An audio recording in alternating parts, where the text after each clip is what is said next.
So I just wanted to make a video on slip fixes and why I'm personally not a fan of them. So I'm going to flip this. So in this area here, you can see this wire. There is a 1-inch hunter valve underneath all that dirt. We thought there may have been a stuck valve, but it's not. We've cleaned it out. We've rebuilt it. The valve itself is all good, but the water takes the path of least resistance, and we've got this concrete slab that was installed after the sprinkler system.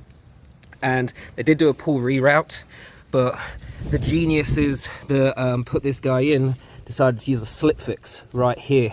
Slip fixes are great, however, what we've got here is it's come loose. You can see where the slip fix used to be, but because it's a moving part, and when they cut this pipe over here ended up being higher than this pipe, over time it eventually just became loose.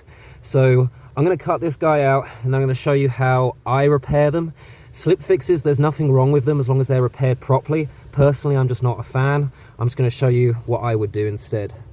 So I just finished making the repair. I'm going to flip this guy around. You can see this is what we got down here. This is what it used to be.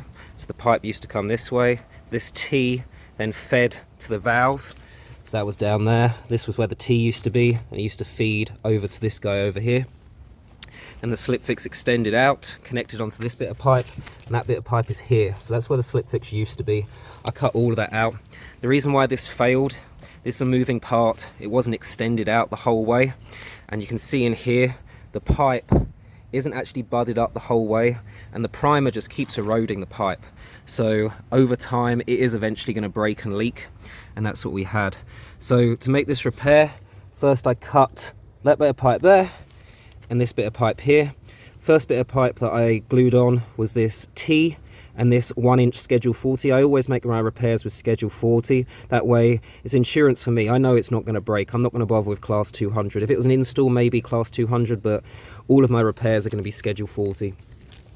Then over here, this was the next bit I glued in, this 90 and this bit of pipe. I cut these guys so that they were touching one another, and then there was enough flexion that I was able to then move this pipe over and slide this 90 onto both pieces.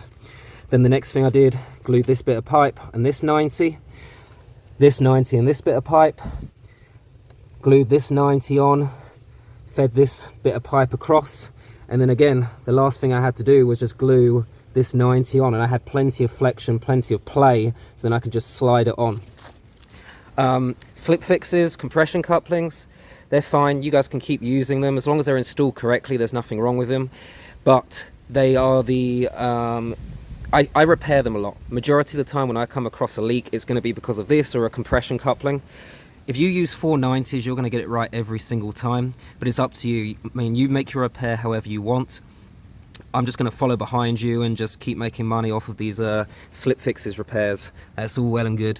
We also had two other pipes. We had this one and we had this one over here, which obviously used to connect to one another, but I'm sure when they did the pull reroute, this was cut out, so that's a dead line. So there we go. That's how I make my repairs. 490s.